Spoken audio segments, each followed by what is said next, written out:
नारद जी ने जब देखा सिर्फ महात्मा श्रवण करने से ही ज्ञान वैराग्य दोनों जर जर से नवयुवक हो गए, प्रबुद्ध हो गए, तो उन्होंने नारद जी ने फिर सनकादियों से प्रश्न किया कि एक बात बताइए,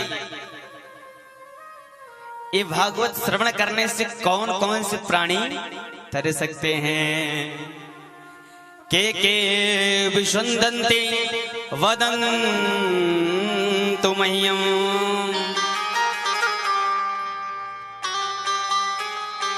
आज सनकादि चारों भाई नारद जी को उत्तर देते हैं, ये मानवा पाप कृतस्तु सर्वदा सदा दुराचार रतो विमार्गः क्रोधाग्निदग्धा कुटिलश्च कामनः सप्ताह यज्ञेन कलो पुनन्ति ते। ए मानवा पाप कृतस्तु सर्वदा, ए मानव का तन पा करके पूरा जीवन हम पाप ही पाप करें। क्रोधा निदग्धा कुटिलश्च कामिना, हमेशा क्रोध करें, कुटिल रहें, कामी रहें, लोगों की चुगली करें। और महाराज जीवन भर कोई ऐसा कार्य ना किया हो जो हमसे छोटे, दुष्कर्म ना किया होगा जो हमसे छोटे, वो भी अगर ये भागवत की कथा श्रवण कर लेता है तो महाराज वो भी परम धाम की प्राप्ति करता है। इतना ही नहीं महाराज, जीवन पर्यंत पाप करते करते, दुष्कर्म करते करते, क्रोध करते करते हम अगर मर जाएं, मर करके प्रेत योनि में जन्म लें, उसके बाद भी यदि हम भागवत की कथा श्रवण करते हैं तो भी हमें प्रेत योनि से छुटकारा मिल जाता है, परमात्मा की परम गति प्रदान होती है। नारद जी कहते हैं, सुनिए, हमको समझ नहीं आया, हमको समझ नहीं आया, कोई उदाहरण दे के समझाइए। तो आज सनकादि चारों भाई कहते हैं, मैं आपको एक इतिहास सुनाता हूं। अत्र ते कृतश्यामा इतिहासो पुरातन। मैं आपको एक इतिहास सुनाता हूं। तुंगभद्रा तटे, तुंगभद्रा एक नदी है, उस नदी के किनारे एक गांव है। उस गांव में दूसरे भास्कर के समान श्री आत्मदेव नाम के एक ब्राह्मण रहते थे। महाराज आत्मदेव बड़े ही बुद्धिमान, अविवेकमान और ज्ञानवान थे। शास्त्र के हिसाब से शास्त्र कहता है कि माना जाता है दूसरे सूर्य के समान माने जाते थे श्री आत्मदेव जी महाराज। आत्मदेव जी ज्ञानी होते हुए बहुत ही सरल थे, सरल और निर्मल स्वभाव के थे। परंतु महाराज आत्मदेव जितने ही सरल थे, जितने ही नर्म स्वभाव के थे, उनकी पत्नी उससे विपरीत थी। उनकी पत्नी का नाम था धुंधली देवी। धुंधली देवी का एक ही काम रहता था, जब तक दो चार से चुगली ना कर लें, दो चार से झगड़ा ना कर लें, तब तक उनका भोजन नहीं पचता था। एक दूसरे में जब तक लड़ाई ना करा दे तब तक उनका भोजन नहीं पचता था। महाराज आत्मदेव के पास सब कुछ था, धन दौलत मकान सब कुछ था, पर इनके वंश को आगे बढ़ाने वाला, इनके कुल में दीपक जलाने वाला कोई संतान नहीं था। कोई संतान नहीं था महाराज। एक दिन ब्राह्मण बैठे बैठे आत्मजीव सोच रहे थे, ऐसा क्या पाप हमने किया है, क्या दुष्कर्म किया था कि हमें कोई संतान नहीं है। हे परमात्मा, यहां तक महाराज शास्त्र में वर्णन आता है कि आत्मदेव के आंगन में एक तुलसी थी, वो भी जब जब तुलसी लगाते थे तुलसी भी सूख जाते थे। गोकर्ण जी आत्मदेव जी महाराज ने एक गैया रखा था, उस गैया का भी कोई गाय बछड़ा नहीं था, कोई संतान उसे भी नहीं थी। महाराज आत्मदेव जी सोचते सोचते आज उन्होंने प्रण ले लिया कि मैं जंगल में जाके इस प्राण का त्याग कर दूंगा, क्योंकि मेरे संतान नहीं है। एकदम ब्राह्मणों दुखे गृहस्त्वज्वा वनम गतः, घर को त्याग दिया, त्याग के चले गए जंगल में। जंगल में जाकर के महाराज आज बैठ करके रो रहे थे, सिर पे हाथ रख करके विलाप कर रहे थे, रो रहे थे। तब तक महाराज उसी रास्ते से एक संत गुजर रहे थे। संत ने जब ब्राह्मण की तरफ देखा तो देखने के बाद मन में विचार किया, महाराज सिर पे तिलक है और शिखा है, अगर ये जंगल में रो रहा है तो जाहिर सी बात है परमात्मा के लिए ही रो रहा है।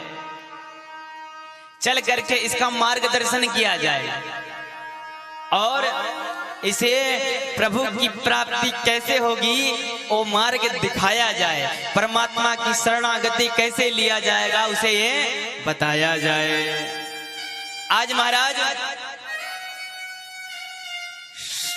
संत जी आज आत्मदेव जी के पास गए हैं और जाकर के पूछते हैं, कथम रोदसी विप्रतम काते चिंता बलियस। हे ब्राह्मण देव, आप क्यों रो रहे हैं, आपको कौन सी चिंता सता रही है, बताइए, हमें अपने चिंता का कारण बताइए। आज आत्मदेव ने जब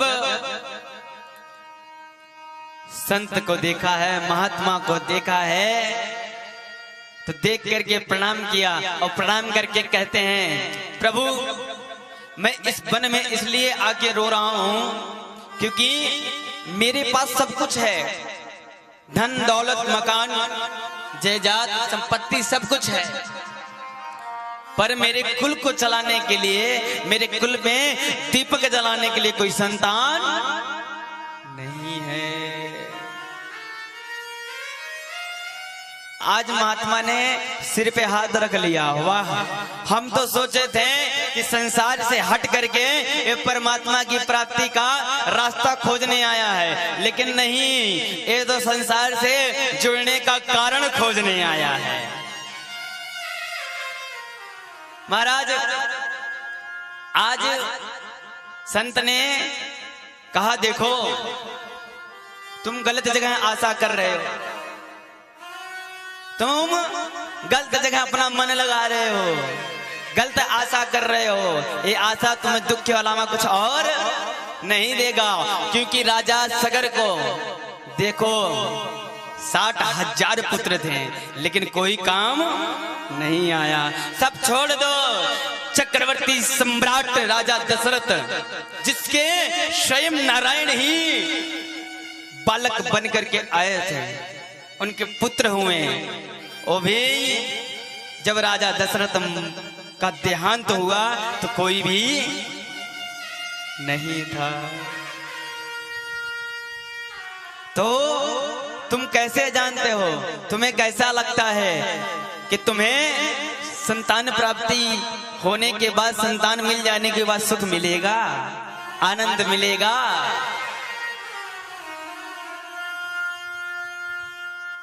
आशा करना है तो एक ही से करो। आशायाम परमम दुखम, आशा करोगे संसार से दुख के अलावा कुछ और नहीं मिलेगा। पर आशा हमारे राम से करोगे तो सुख ही सुख पाओगे। क्योंकि संत जन कहते हैं आशा एक राम जी से दूजे आशा छोड़ दे। आशा एक राम जी से दूजे आशा छोड़ दे। आशा एक राम जी से दूजे आशा छोड़ दे। आशा एक राम जी से दूजे और क्या कहते हैं, नाता एक राम जी से, नाता एक राम जी से दूजा नाता तोड़ दे। दूजा नाता तोड़ दे। आगे न साधु संग राम रंग अंग अंग रंगिए। साधु संग राम रंग अंग अंग जाहि विधि राखे राम ताहि विधि रहिए। जाहि विधि राखे राम ताहि विधि रहिए। आशा एक राम जी से दूजी आशा छोड़िए। दूसरा आशा करते नहीं है हम लोग। बालक को जन्म देते हैं, बालक को पढ़ाते हैं, पढ़ा करके लिखा करके पाल करके बड़ा करते हैं। और जब बालक बड़ा हो जाता है, कामयाब हो जाता है, उससे हमारी आशा रहती है कि बुढ़ापे का हमारा सहारा बनेगा।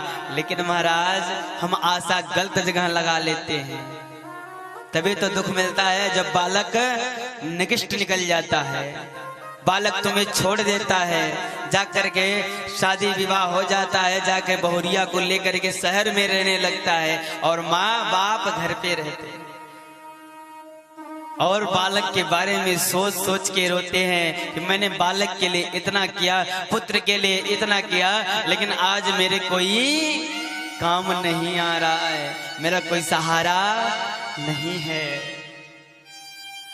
आशा राम से करोगे तो सुख पाओगे।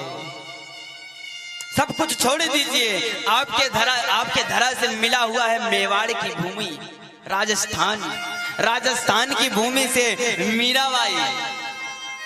मीराबाई जैसे कौन हुआ जिसने अपना राज्य छोड़ दिया, समाज छोड़ दिया, सब कुछ छोड़ करके एक ही नाम जपती रही, मेरे तो गिरधर गोपाला दूसरे ना कोई।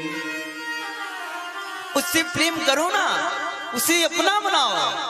संसार को अपना बनाओगे तो दुख के अलावा कुछ मिलने वाला नहीं है। उससे प्रेम करोगे। परमात्मा जी कहते हैं सुनो, संसार के चक्कर में मत पड़ो, संसार के चक्कर में मत पड़ो। तुम एक काम करो, चल के बाबा बन जाओ और भगवान के नाम का आश्रय लो, तुम्हारा जीवन तर जाएगा। आज आत्मदेव जी कहते हैं सुनो महात्मा जी, संत महात्मा, जो तुम ज्ञान दे रहे हो ये ज्ञान हम भी रोज देते हैं, कि हमारा भी यही कार्य है। हम ही ब्राह्मण हैं, वेद वेदांत शास्त्र उपनिषद को हम भी जानते हैं, क्योंकि गोकर्ण आत्मदेव जी महाराज दूसरे सूर्य के समान माने जाते थे, इस तरह वो विद्वान थे। तब तक महात्मा ने कह दिया